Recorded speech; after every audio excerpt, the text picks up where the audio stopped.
So this is our van. It is a 2018 Ram ProMaster, and it's quite dirty at the moment, as vans should be, I think.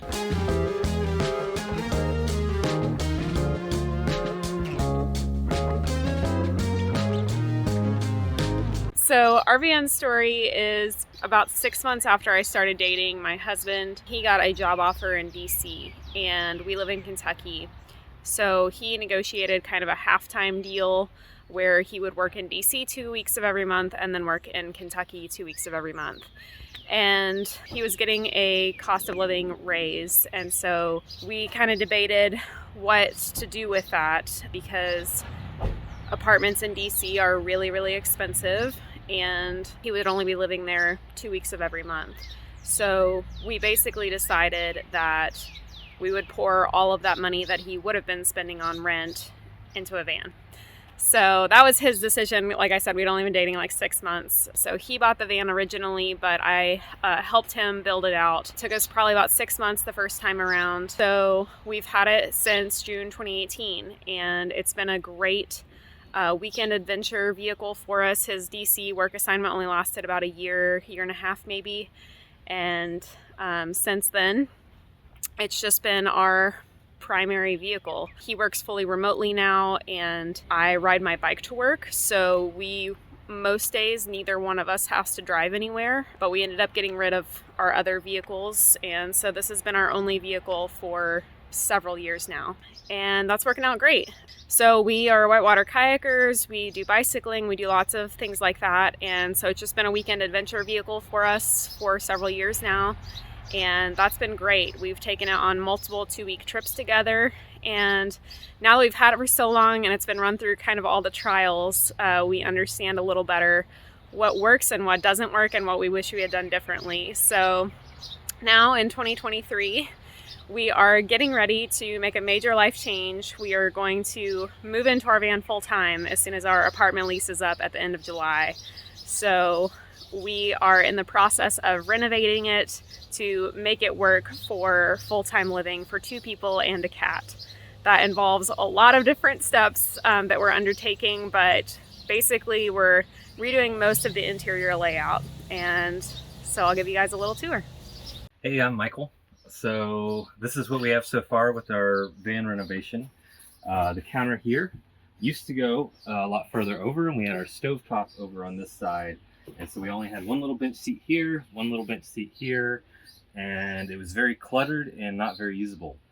So after a lot of planning, we made plans in an app called SketchUp online, and then we got a bunch of cardboard boxes, filled up this area, and kind of mocked it out how we wanted to. And this is what we came up with. So now we have a U-shaped seating area with storage that you can open up. All very dirty right now because we haven't done any cleanup. We still have a lot of finish work to do.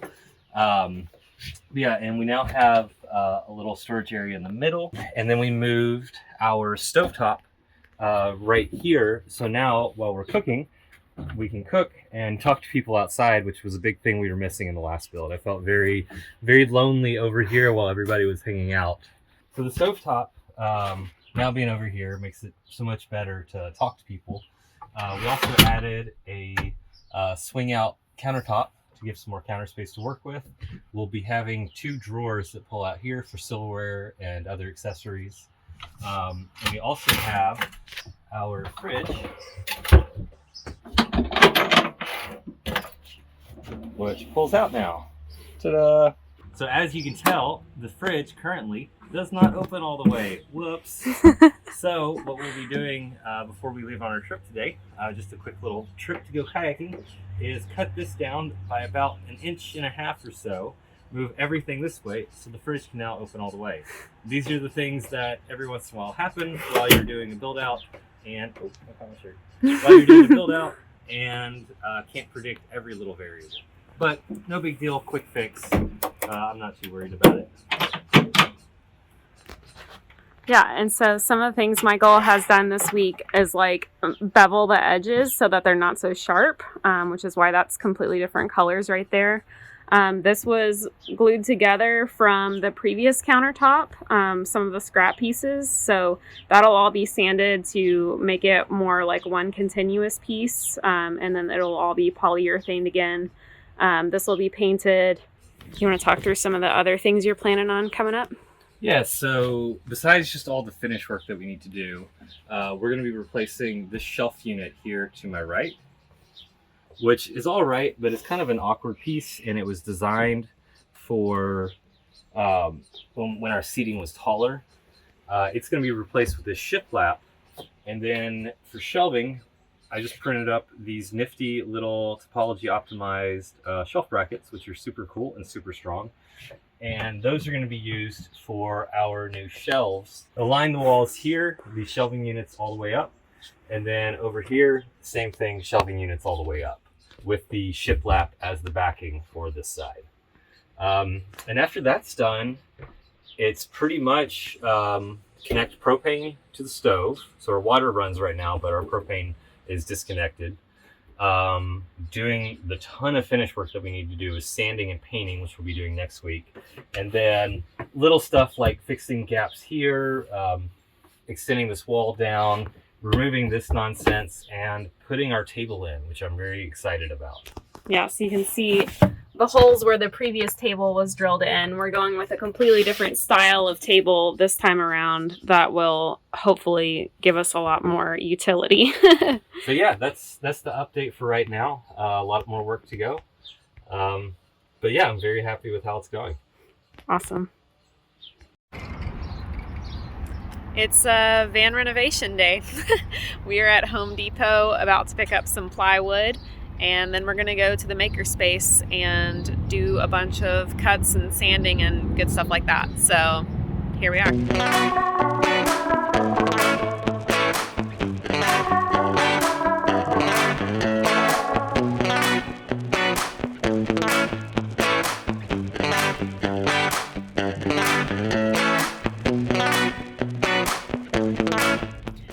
We're at the makerspace now. We got our lumber here, and Michael has been trained on the table saw, so he's going to use that, and I'm mostly just going to sand things and drill holes. So that's what we're doing today.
I've had a super productive day.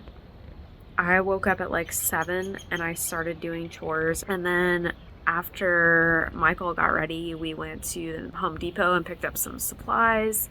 And then we went to the makerspace for like 3.5, 4 hours. Yeah, I think we were out from like 1 until like 4:30 or so. And we got so much done. The makerspace is so rad. It's so great having like all the tools that we need, like super professional space to work in with that's like temperature controlled, and it just makes such a huge difference. The last time we built out our van in 2018, we like did it all in the driveway on like sawhorses with just like a circular saw and a jigsaw, and having like an actual table saw and like a ventilated space with a vacuum that keeps all the sawdust down and stuff. Like, oh, it just made such a difference, and it went so fast.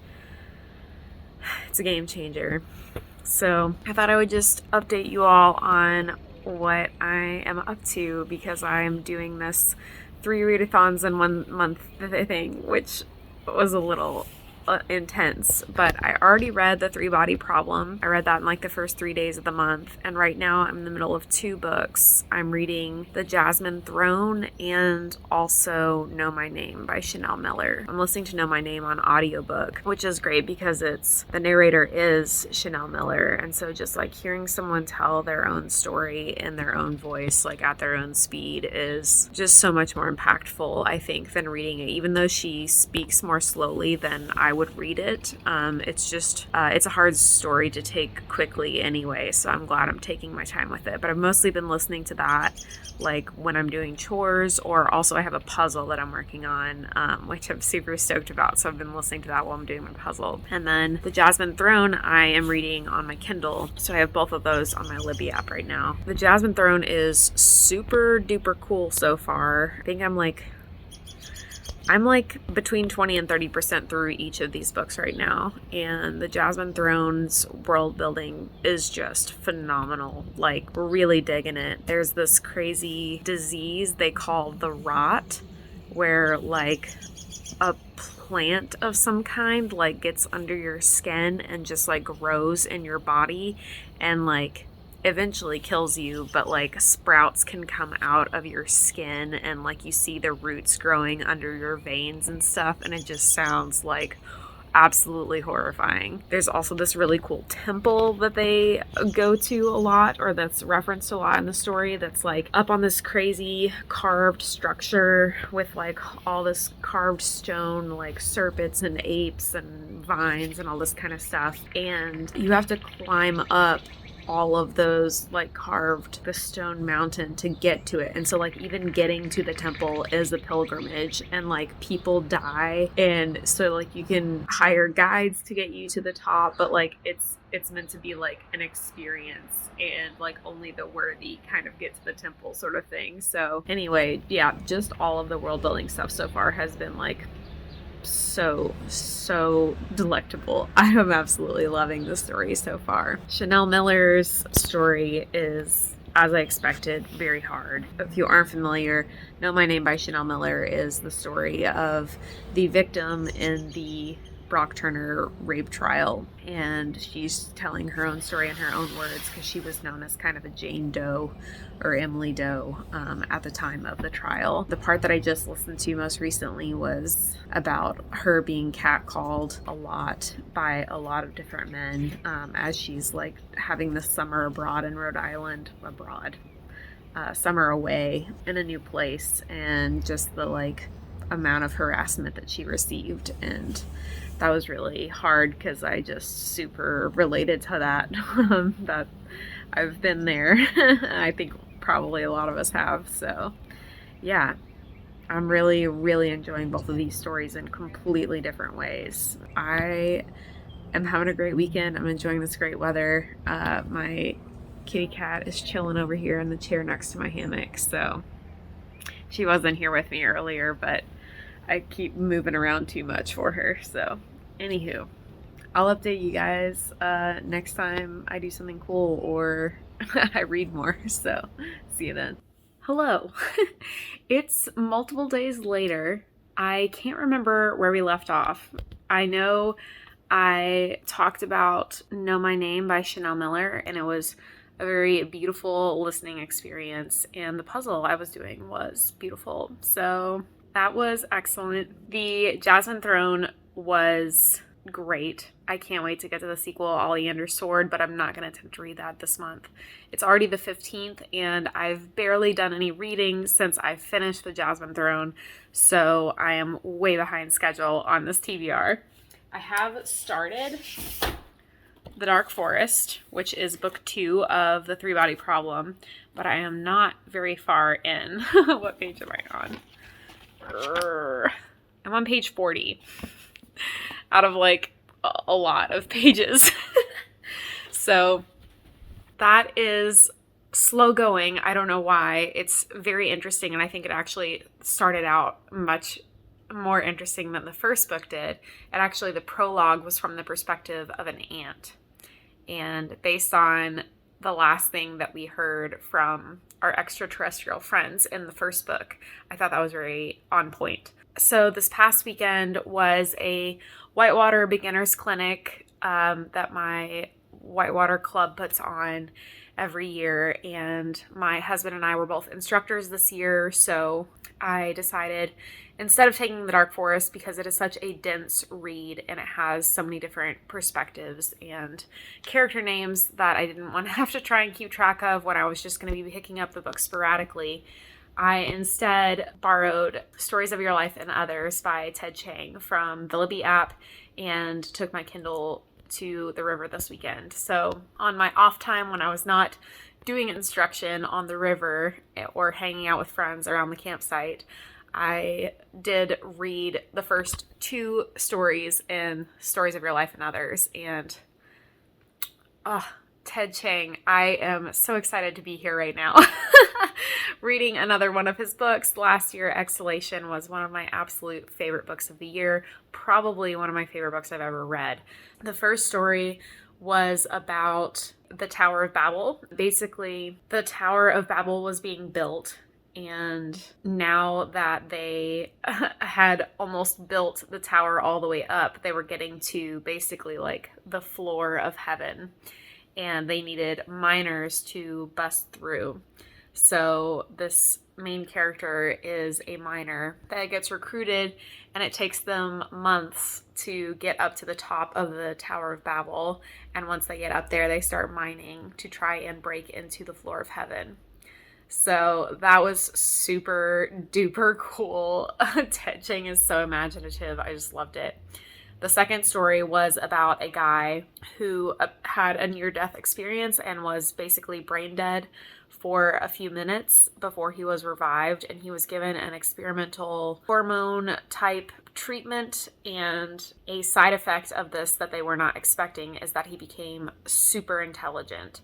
And so he signs up to continue on with this study and takes more and more of this special hormone and becomes basically godlike in his like mental capacity. He's like the smartest person that has ever existed. But because he is so smart, the CIA starts trying to get him involved, and he kind of goes on the run, and then he finds out that there was another person in the study that is as smart as he is, and so he goes to find that person. So that was the second short story, and I just absolutely adore Ted Chiang. His mind is so magnificent. I don't want to reveal anything about the stories, but wow. Always, always with Ted Chiang. I am just elated to be reading this book right now.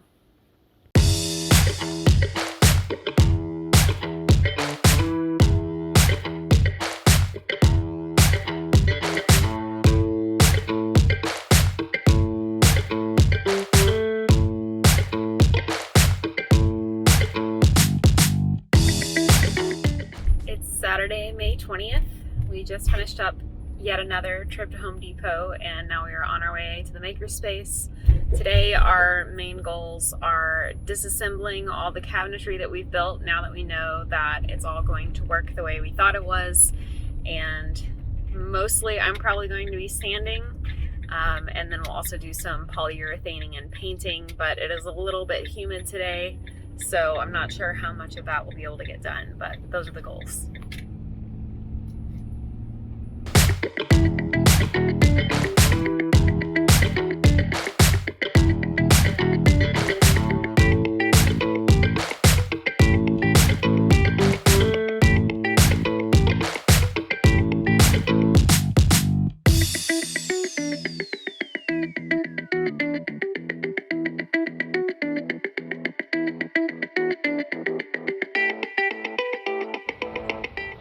So this is our van, fully deconstructed. We took everything out to sand and paint, so I kind of wanted to do a little before so you could get an idea of what it looks like. And we'll come back and show it all put together.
We've made a ton of progress, and I just want to show you guys what it looks like all put together, sanded and now painted. It looks super good. We still have a ton of work to do, but I thought I would do a little reveal on what you've seen us working on so far in this vlog. Probably would help if I unlocked it first, right? Here we go.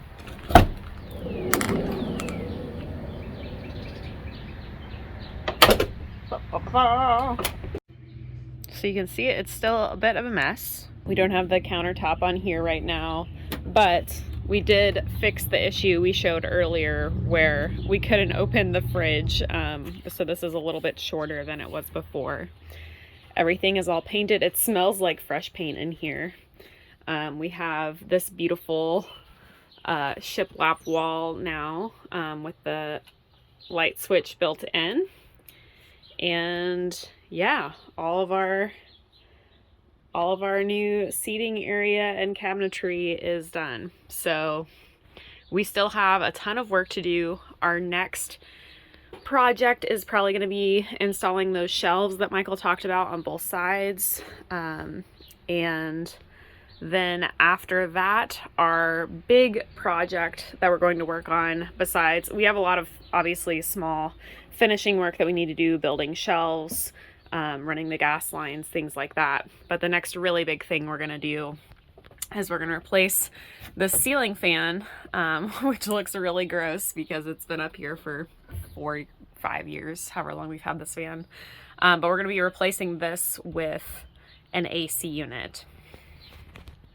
I just wanted to wrap up kind of the reading portion of this vlog because I realized that I haven't been updating you guys about that. So like I mentioned earlier, I put the dark forest on hold while we went to our whitewater beginners clinic that my husband and I instructed, and I finished that. I finished the Stories of Your Life and Others by Ted Chiang. And within that collection of short stories is the story that the movie Arrival was based on. So that was a delight to read because I absolutely adore that movie. And I thought that the story itself, even though there were significant differences, obviously, between a full-length movie and a short story, I thought that the movie captured the essence of the story really, really well. After that, I kind of continued on my break from, why do I keep hitting this? I continued on my break from reading The Dark Forest, just because I was intimidated by how dense that book is. And then I read The Traveling Cat Chronicles by Hiro Arikawa, and that was a really, really sweet read. It is about a cat that goes on a road trip with its owner. And as people who are about to take a cat on a road trip, it seemed like a very appropriate read. But apparently the idea behind the story is that this young man who owns this cat and has rescued this cat when it was astray like 5 years before, and they've been living together for 5 years, and then he can no longer keep the cat, and so he's going on this road trip across Japan, meeting up with some of his old childhood friends and acquaintances to try and find a new home for the cat since he can no longer take care of it. So it's very, very sad, it's very sweet, and it's told mostly from the perspective of the cat, which is always a delight. I love stories from the perspective of animals and the quirks that they always point out about humanity and just the different way that they think about things. And it was just truly a lovely reading experience, even though I was definitely sobbing at the end.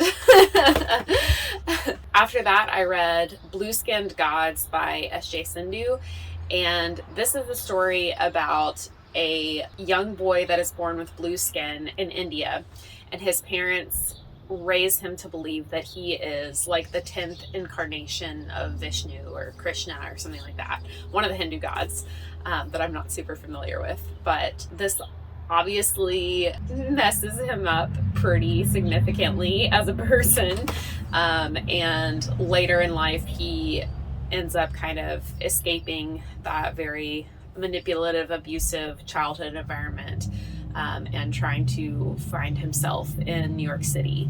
And it's just a really deep look at kind of childhood psychological trauma, familial relationships, friendships, and religious trauma. And I think if you've experienced any of those things, you will definitely see yourself in the main character Kalki, as he goes through those childhood kind of starts to doubt what his parents are saying and kind of starts to question everything that he knows. And it was just a beautiful kind of look at all of that, and it was very, very heartfelt. I thought that the author did a great job kind of exploring all of these issues, and really the characters just felt very real, and their reactions to things, it definitely felt like something that could really happen. So really enjoyed that. There's a helicopter flying overhead right now. And then this weekend I read probably 350 pages in The Dark Forest by Cixin Liu. And so I'm about 100-ish pages from the end. It's a very slow read. It's very kind of intense and sciencey, but I'm really enjoying it. It's split into 3 different parts, and I felt like once I got to part 3, things started moving a lot faster. So I really liked that. But the idea behind this is the second book in the Remembrance of Earth's Past trilogy, which starts with the 3-body problem. The 3-body problem essentially, gosh, dang that helicopter. It's just still going. But essentially the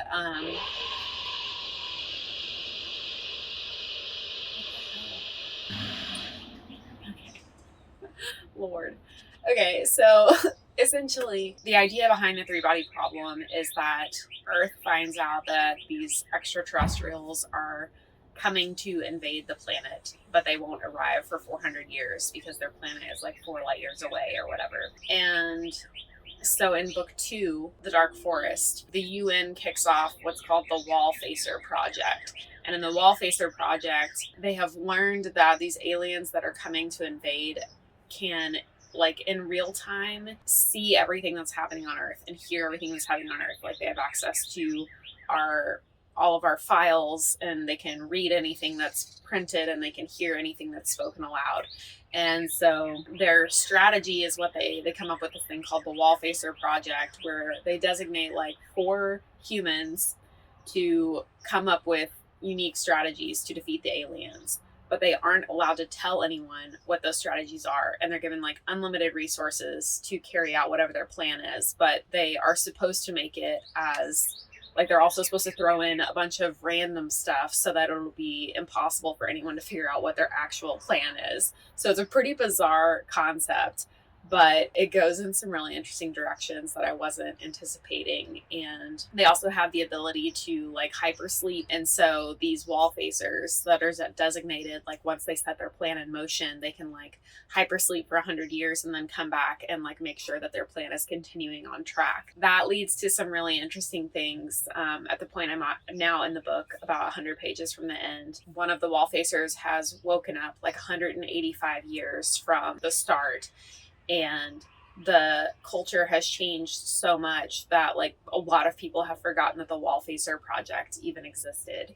And so that leads to some really interesting implications about the future of humanity. So really enjoying it. It's a very, like I said, slow, kind of dense read, but it's so thought-provoking and I'm loving it.